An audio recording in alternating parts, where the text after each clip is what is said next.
Deus abençoe nossas crianças. Abra a sua Bíblia, querido. Segundo livro dos Reis, no capítulo 5. Segundo livro dos Reis, capítulo 5. Nós vamos ler a partir do versículo 1.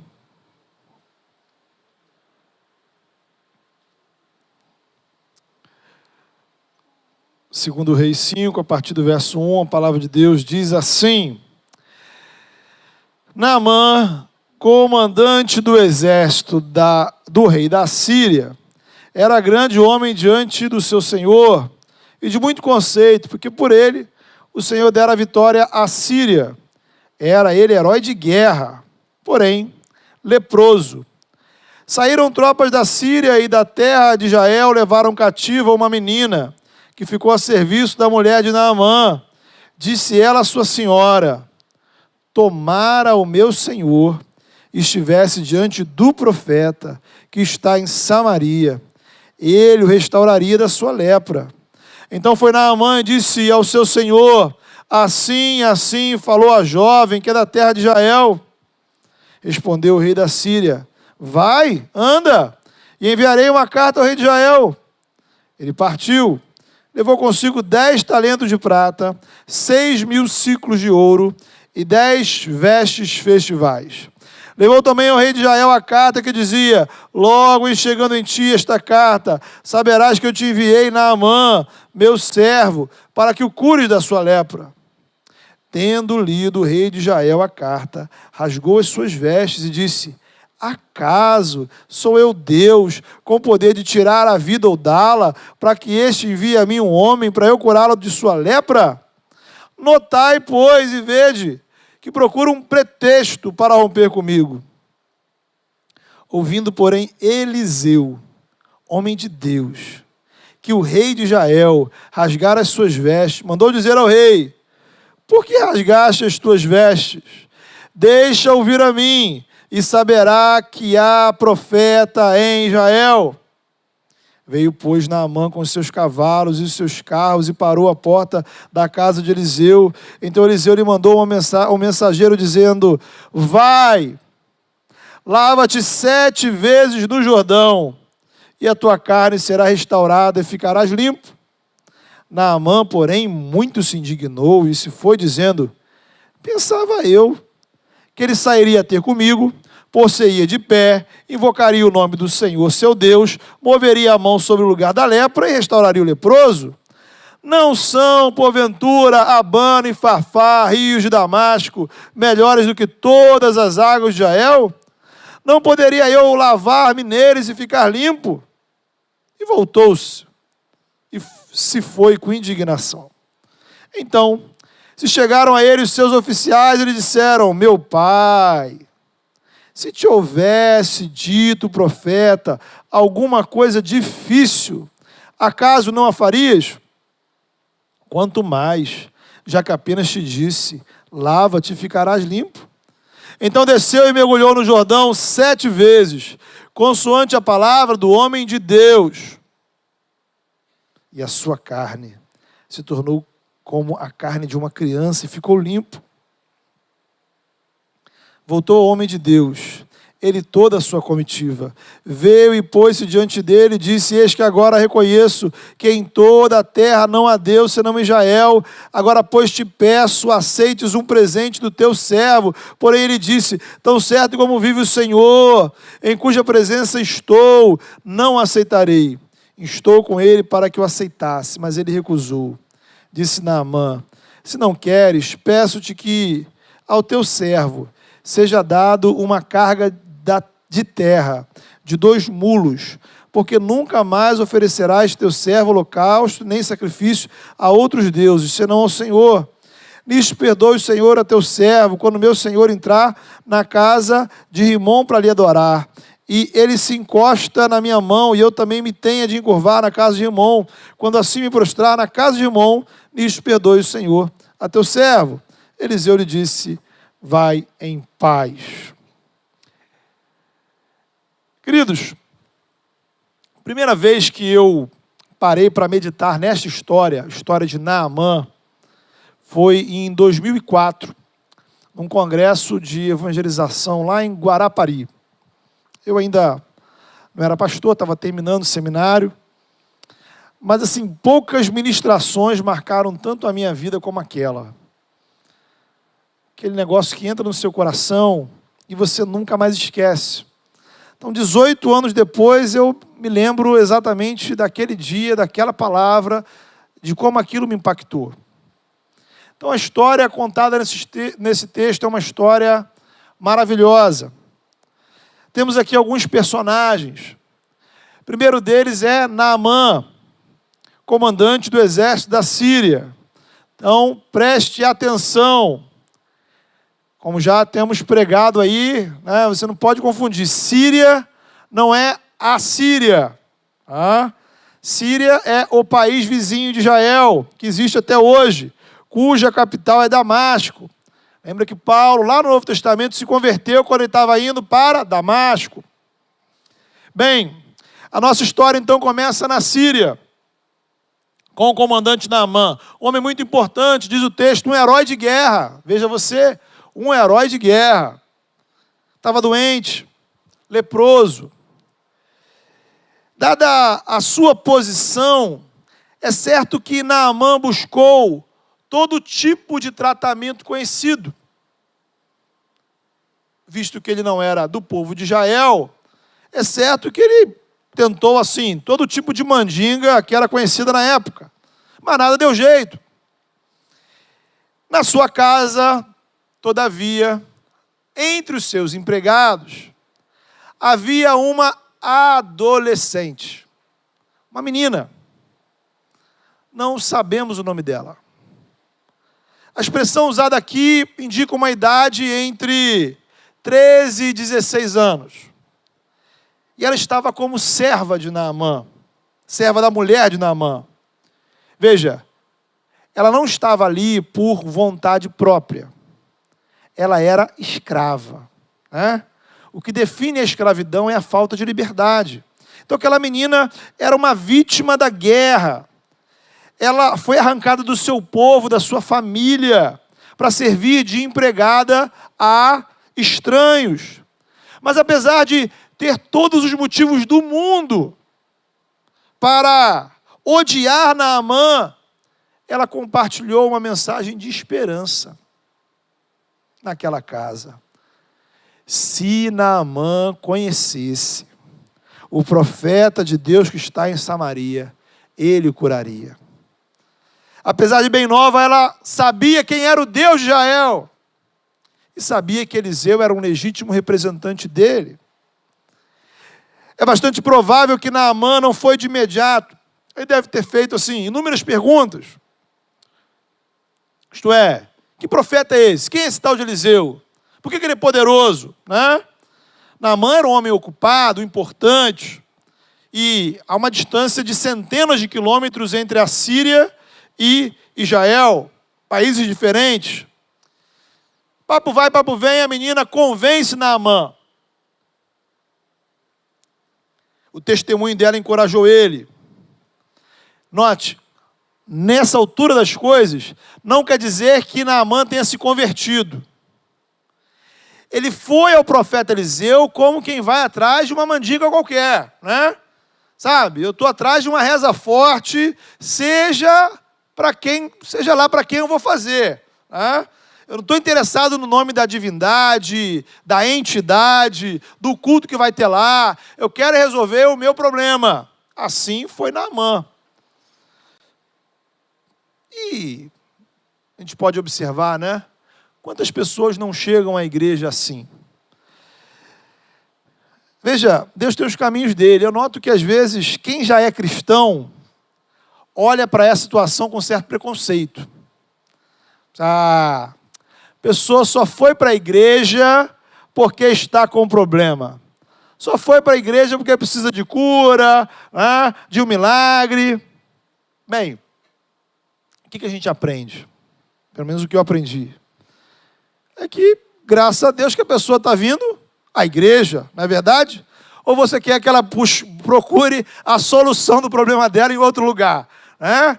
Basta olhar o Novo Testamento, que você verá diversas pessoas procurarem Jesus porque justamente estavam com necessidade de cura, de milagres, de resolução dos seus problemas.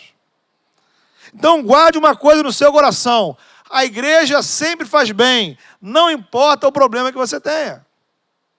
Não importa a sua dificuldade, o seu dilema, a sua questão. A igreja vai fazer bem para você. Veja, porque não há lugar melhor do que a gente está, do que na presença de Deus.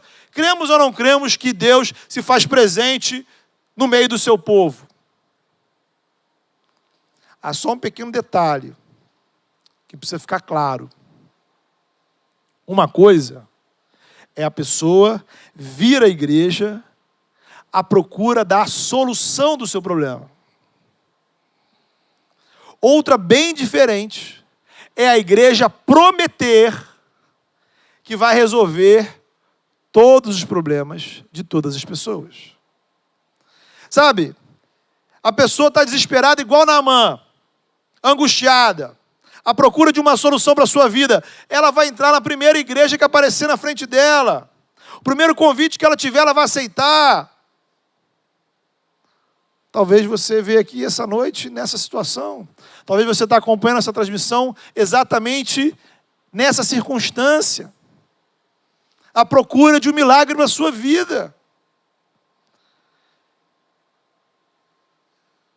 Então, se alguém chegar para você, perguntar: poxa, me leva à sua igreja, traz a pessoa, amém. Algum de nós pode saber o que Deus vai fazer de fato no coração da pessoa? Se Deus vai curar, vai converter, vai libertar, vai transformar, vai restaurar, nenhum de nós sabe o que Deus pode fazer. Aí, queridos, a gente vai perceber que há no fundo do nosso coração uma incredulidade persistente. Uma incredulidade que é resiliente. Ela fica ali, né? Então, você olha assim, pô, no fundo você pensa assim: não vai acontecer nada. A pessoa vai lá na igreja, vai embora da igreja, não vai mudar nada na vida dela. Por quê? Porque no seu coração você não acredita. Meu irmão, minha irmã, você é crente. Você crê em que Deus, no Deus vivo e verdadeiro, cremos no poder que há no nome de Jesus. Amém ou não? Pare um pouco. Avalie e perceba que muitas vezes a nossa evangelização está baseada na nossa incredulidade. O modus operandi da nossa evangelização é a nossa incredulidade. Se crêssemos mais no poder do Evangelho, falaríamos mais dele com ousadia, com confiança, com intrepidez. Não falamos porque não cremos. Não convidamos porque não cremos. Se coloque na presença do Senhor.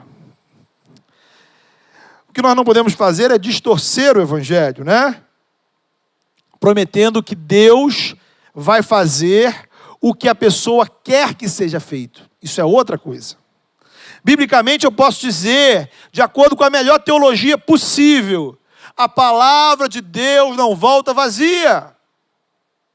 Busque o Senhor e coisas extraordinárias acontecerão na sua vida. Cremos nisso, palavra de Deus. Se coloque na presença do Senhor, esteja no culto, esteja em adoração, esteja em oração, se exponha ao Evangelho.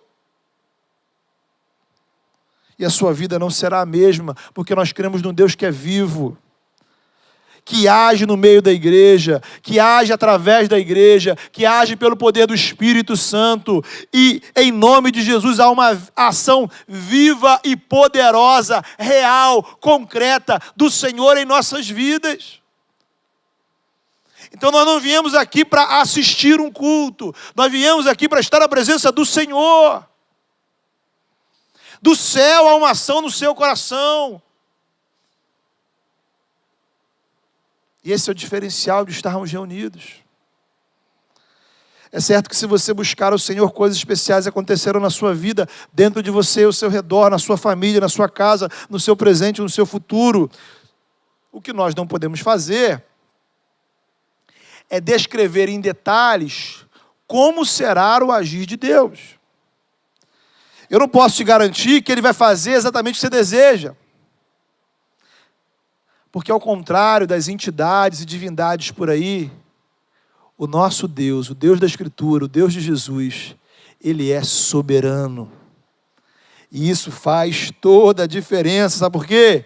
Se Ele é soberano, Ele só faz o que lhe apraz, o que Ele quer, quando Ele quer, da forma que Ele quer. Ele é Senhor e nós servos. Cabe a nós o quê?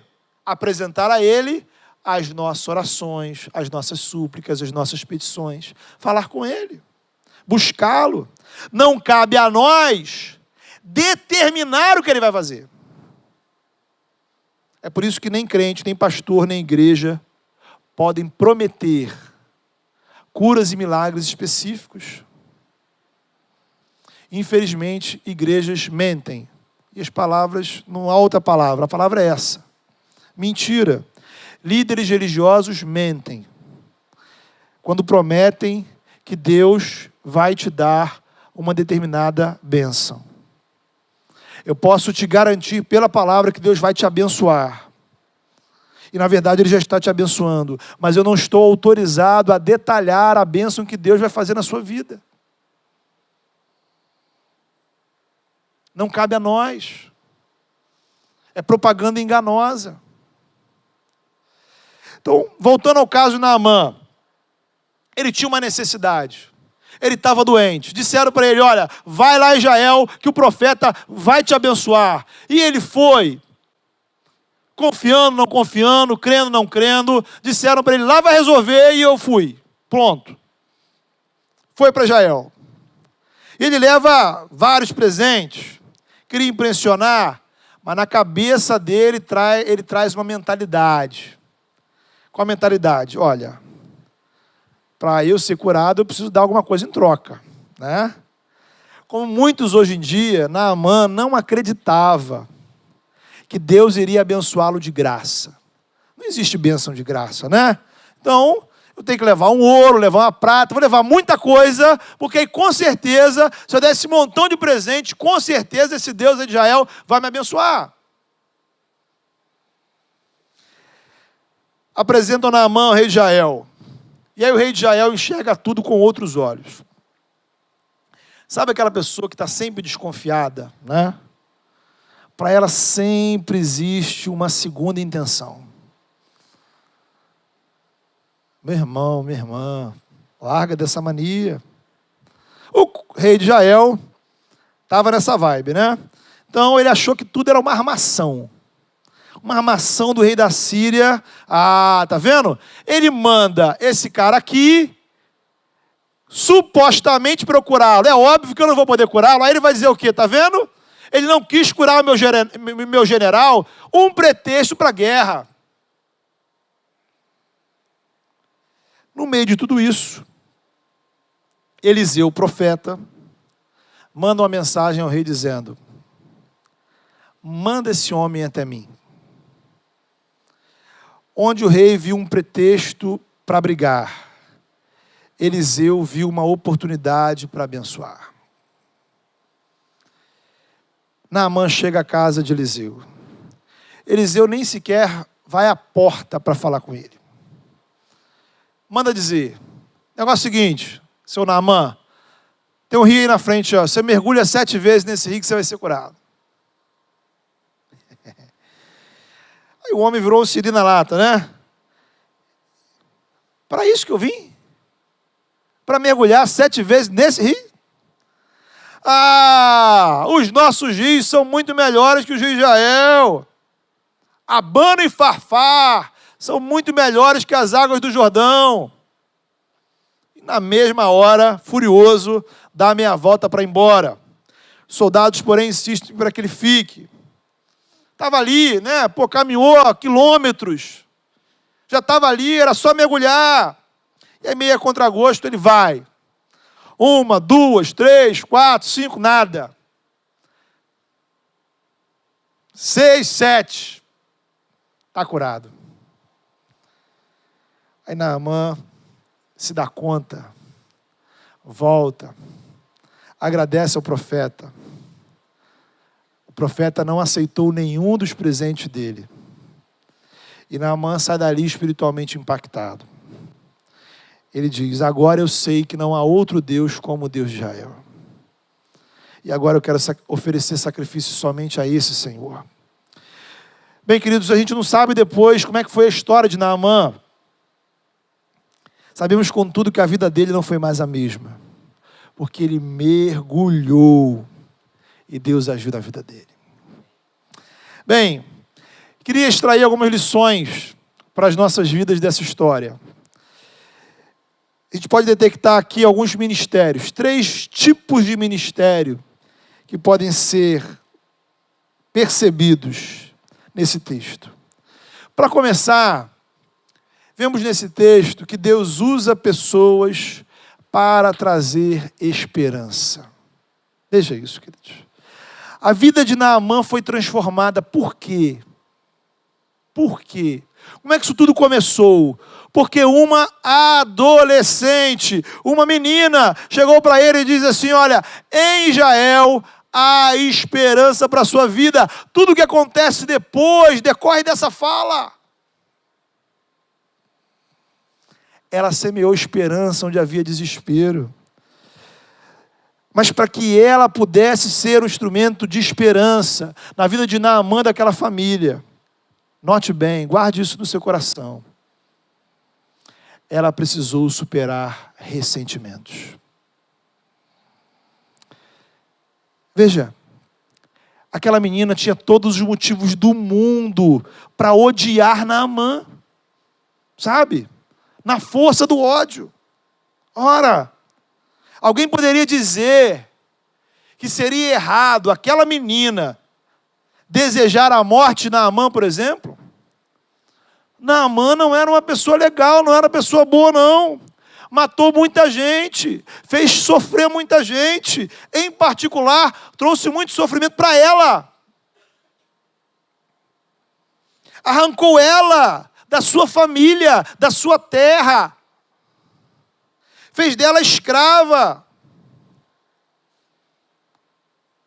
Mas ela superou todos os sentimentos ruins que pudessem habitar no seu coração.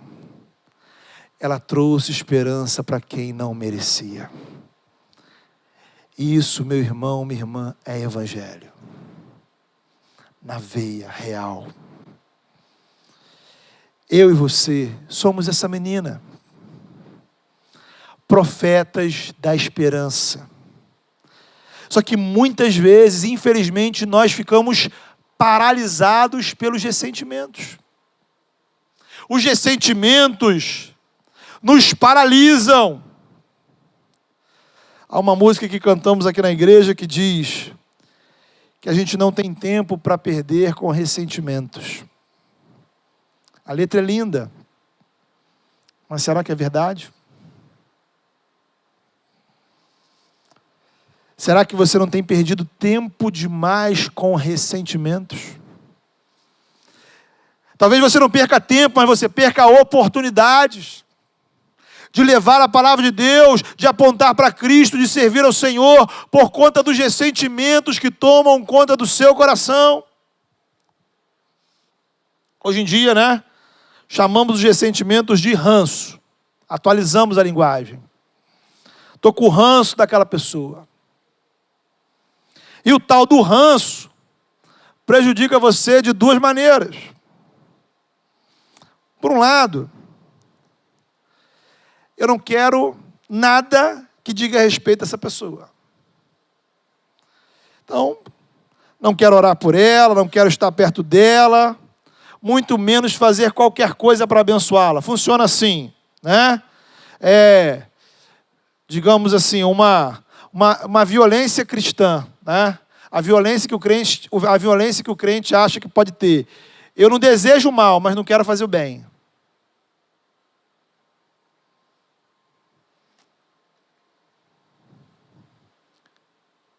Pode isso? Por outro lado, o tal do ranço nos tira do sério, nos deixa irritados, nos deixa nervosos, raivosos. E aí, por causa dele, essa irritabilidade começa a nos tirar do caminho. E aí você está tão irritado que você não tem disposição para orar. Pô, como é que eu vou para a igreja assim? Como é que eu vou participar da ceia desse jeito? Como é que eu posso falar com Deus dessa forma, cheio de sentimento ruim no meu coração? Não estou no clima. Meu querido, deixa eu dizer uma coisa para você nessa noite. Você vai fazer um negócio muito sério. Você vai pegar todo esse ranço aí e mandar ele para o quinto dos infernos. Porque lugar de ranço é no inferno. Lá é lugar de amargura, de ressentimento, de raiva, de ira, de desejo de vingança. É ou não é? Se você está em Cristo, você foi resgatado do império das trevas e trazido para o reino de Deus. Você é um cidadão do reino. Lavado no sangue de Jesus, selado no Espírito Santo. O nosso referencial é Cristo. Então eu preciso praticar o fruto do Espírito. E não me parece que ranços e ressentimentos combinem com mansidão, domínio próprio, benignidade, bondade. Não está nas bem-aventuranças de Jesus, bem-aventurados os que têm ranços. Nosso padrão é outro, querido. Nós não estamos aqui, note bem, para dar ao outro o que ele merece. Sabe, eu vou repetir para você internalizar. Você não está aqui para dar ao outro o que ele merece. Não se trata do que o outro merece, mas do que Jesus manda você fazer. Eu tenho que fazer, não é por causa do outro, mas porque eu estou em Cristo. Eu tenho que fazer, não é por causa do que o outro fez comigo, mas do que Jesus fez por mim. Então a minha motivação é Cristo, não o outro.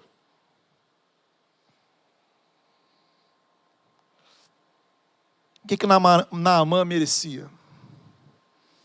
Prisão perpétua, cadeira elétrica, pelotão de fuzilamento, sei lá. Ele merecia o pior desse mundo. E o que aquela menina deu para ele? O melhor. Esperança no Evangelho. Esperança na graça de Deus.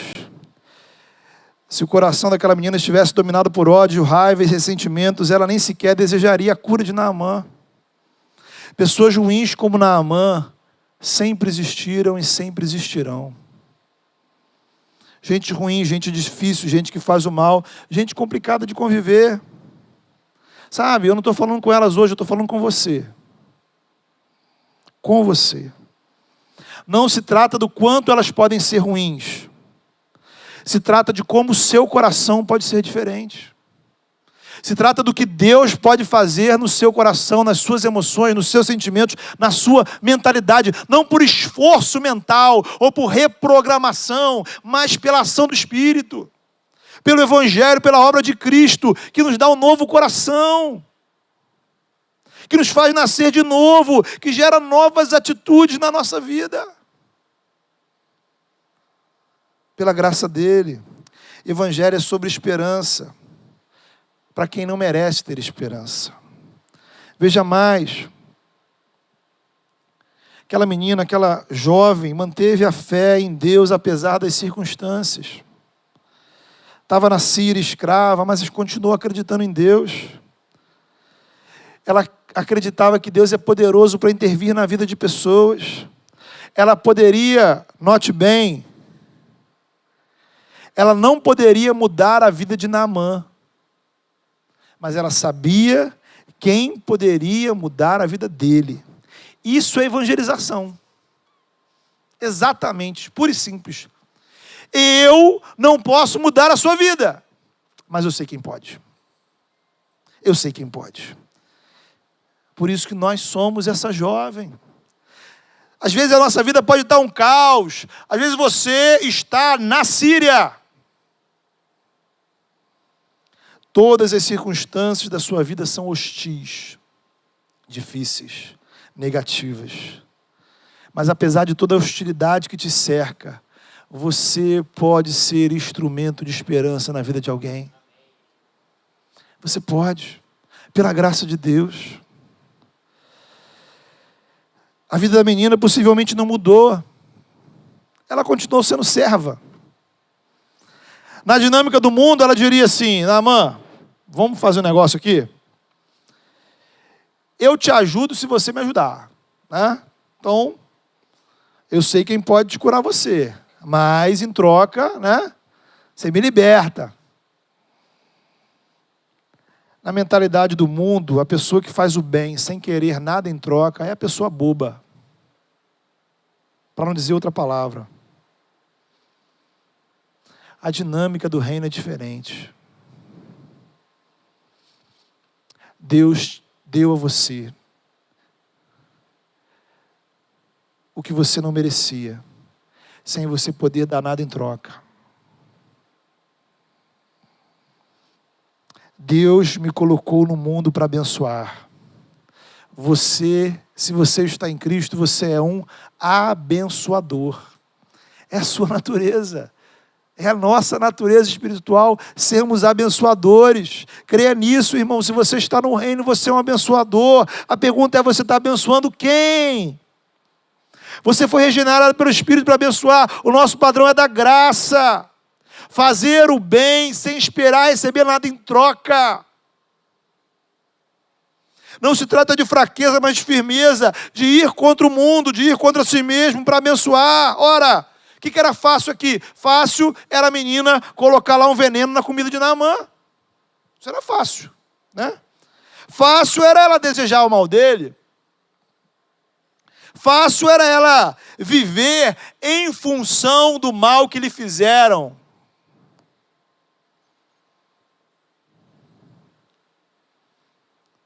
Quem perdoa nunca vai pelo caminho mais fácil. O perdão é sempre o caminho mais difícil. O perdão é a decisão de você não devolver o mal, mas você devolver o mal com bem. Difícil, difícil. Talvez para alguns impossível. O que Jesus disse? Os impossíveis dos homens são possíveis para Deus.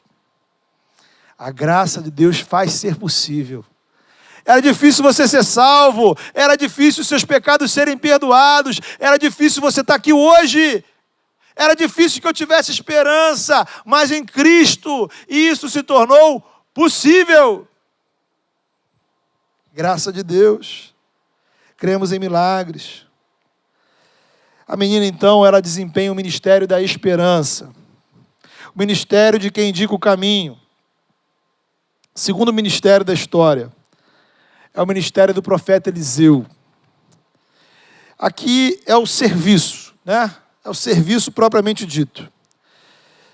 A menina, a gente pode pensar que a menina são as pessoas que chamam outras para o culto, que falam de Jesus, que evangelizam. Eliseu representa a igreja. Ele não é um milagre, mas é por meio dele que o milagre acontece. E como é que aconteceu? Eliseu manda avisar a Naamã assim: Naamã, mergulha no Rio Jordão 7 vezes, que você será curado. Note bem, primeiro, Naamã não ficou bajulando, aliás, Eliseu não ficou bajulando Naamã. Eliseu nem sequer foi lá falar com ele. Então o papel da igreja não é ficar bajulando você, meu irmão. Você precisa ter clareza em relação a isso, né? O papel da igreja não é ficar bajulando ninguém. O papel da igreja é te abençoar. É te dar a palavra de Deus. Seja você rico, pobre, famoso, desconhecido, não importa quem você seja, de onde você venha. O papel da igreja é te dar a palavra de Deus. Esse é o compromisso. Você precisa de uma igreja que te dê a palavra. Falamos disso de manhã.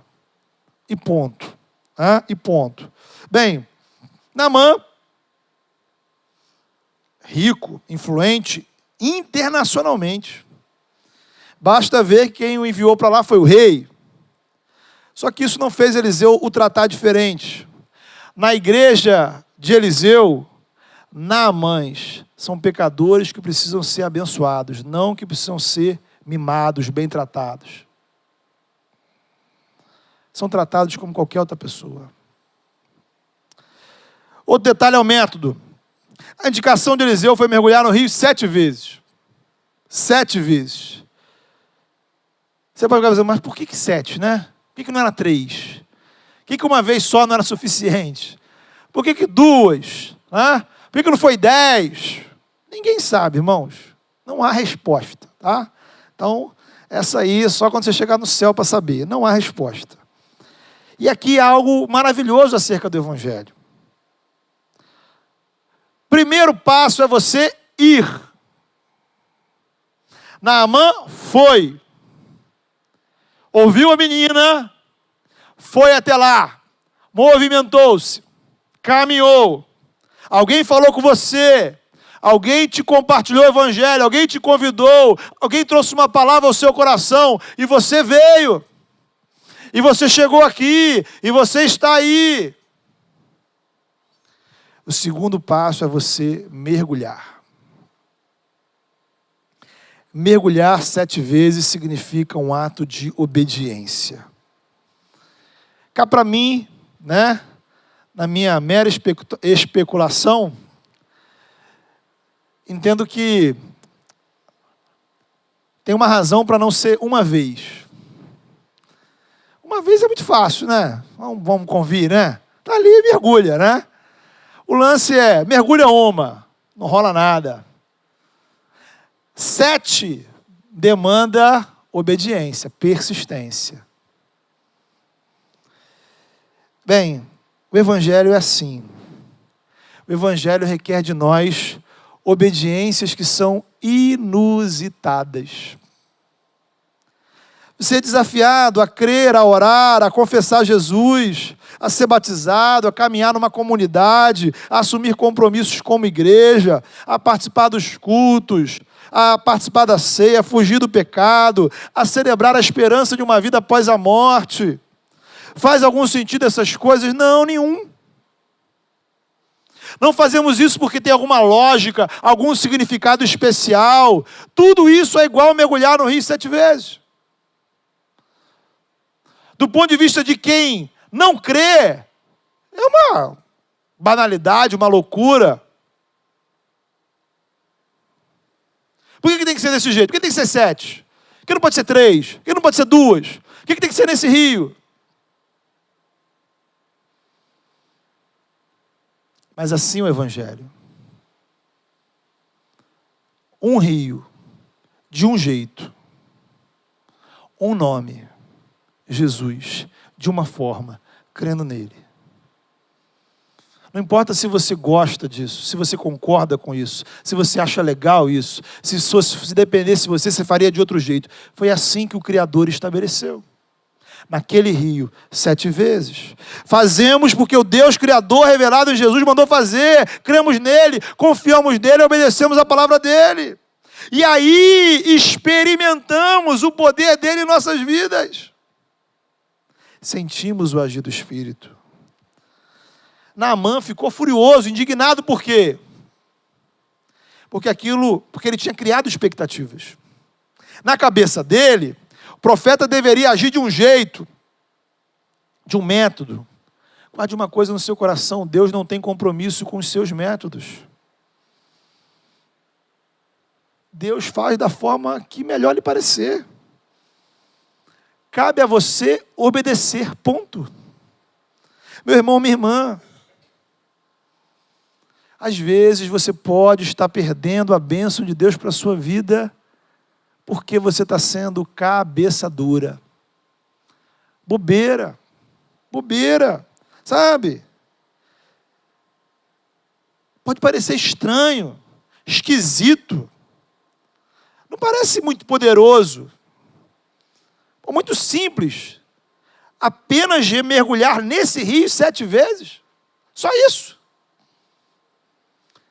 Essa é a simplicidade, o mistério do poder de Deus. Uma simples oração. Uma simples oração, uma simples confissão, um simples se prostrar diante do nome de Jesus, um simples compromisso. E aí entra em cena, queridos, o nosso último ministério. O ministério da menina é o ministério da esperança.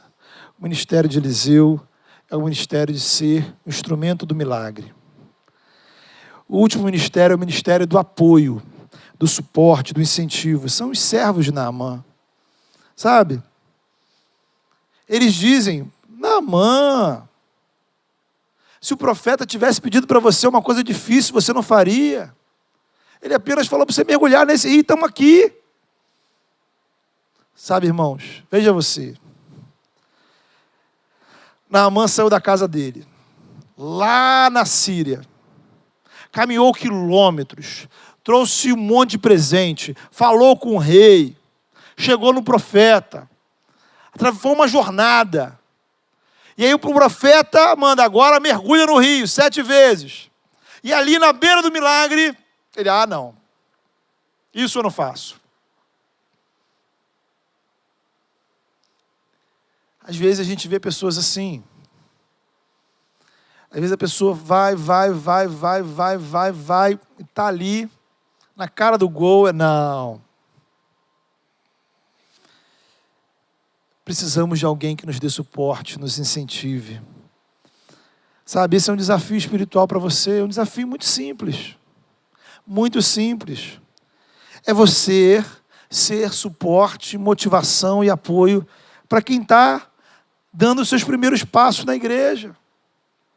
É a pessoa que fez essa jornada toda, chegou no rio, olha o rio, mas fala, mas eu tenho que mergulhar.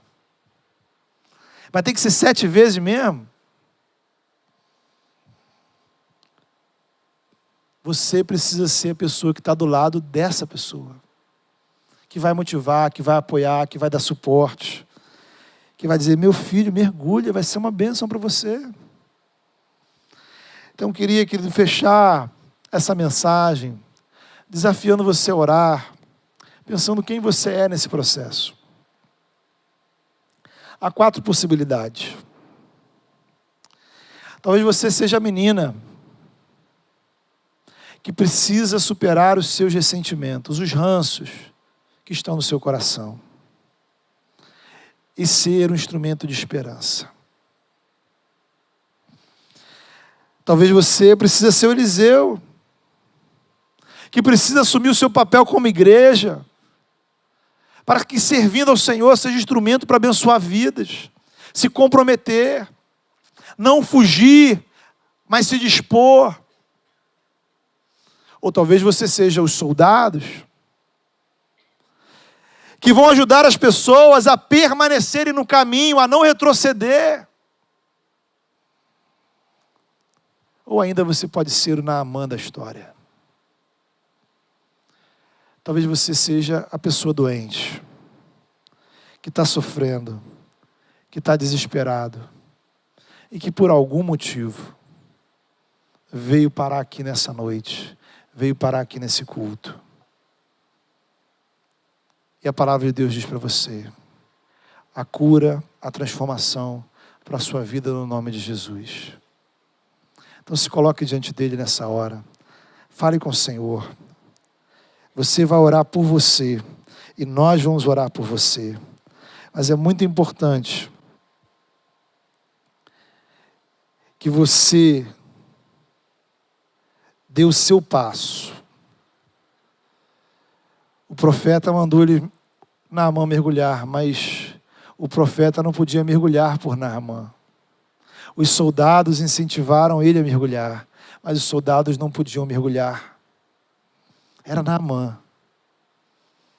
Ele tinha que fazer. Você tem que falar com o Senhor. Você tem que falar com Ele. Você tem que se colocar na presença dEle. Fale com o Senhor nessa hora. Deus amado, Todo-Poderoso, obrigado, Pai, porque o Senhor é um Deus que faz coisas extraordinárias nas nossas vidas, ó Pai. Quero pedir tua graça, Senhor, para aqueles que chegaram aqui, Senhor, como Naamã. Aqueles, ó Pai, que olham para si mesmos e se sentem doentes, ó Deus. Espiritualmente, emocionalmente, fisicamente.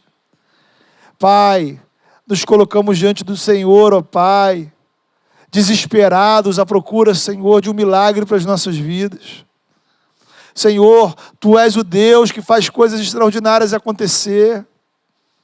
Eu não sei, ó Pai, o que Tu podes fazer na vida dessas pessoas, mas eu sei que Tu tens poder para realizar algo especial, Senhor. Eu não sei, ó Pai, se elas vão receber aquilo que elas querem receber, mas nós cremos que o Senhor tem para as nossas vidas o que necessitamos receber. Age, Senhor. Age nas nossas vidas. Age naqueles, ó Pai, que se sentem doentes. Cura corações. Cura, Senhor, as nossas almas. Cura as nossas mentes. Cura-nos do pecado. Cura-nos dos erros que nós mesmos fizemos, ó Pai. Surpreenda-nos, ó Pai, com os milagres do Senhor. Porque Tu és a nossa esperança, Senhor. Pai, vá ao encontro, ó Pai, daqueles que estão, Senhor, com seus corações sobrecarregados de ressentimentos, de mágoas. Limpa e lava, Senhor. E nos ajuda a sermos profetas de esperança, mesmo para aquelas pessoas que nos fazem mal, Senhor. Senhor, em nome de Jesus, levanta homens e mulheres, ó Pai, que se comprometam, Senhor, com a Tua igreja, para servirem ao Senhor, para serem instrumentos do Teu milagre na vida de outras pessoas, ó Deus. Gente que se posicione para servir. Senhor amado, nos ajuda, Senhor, a sermos suporte e apoio, para que aqueles, ó Pai, que têm caminhado na direção do Senhor, possam permanecer, não possam retroceder. Nos ajuda, Senhor, a sermos apoiadores, suporte, sustentadores espirituais daqueles, ó Pai, que vão mergulhar na Tua graça. E mergulhados na Tua graça, serão curados, lavados e transformados pelo Teu poder. Que seja uma noite, ó Pai, de transformação, que seja uma noite de mudança, que seja uma noite de cura, que seja uma noite, ó Pai, onde o Teu poder seja sentido nas nossas vidas, nas nossas famílias, na nossa alma, no nosso coração, a despeito de nós, para a glória do Teu nome, no poder do Espírito, em nome de Jesus.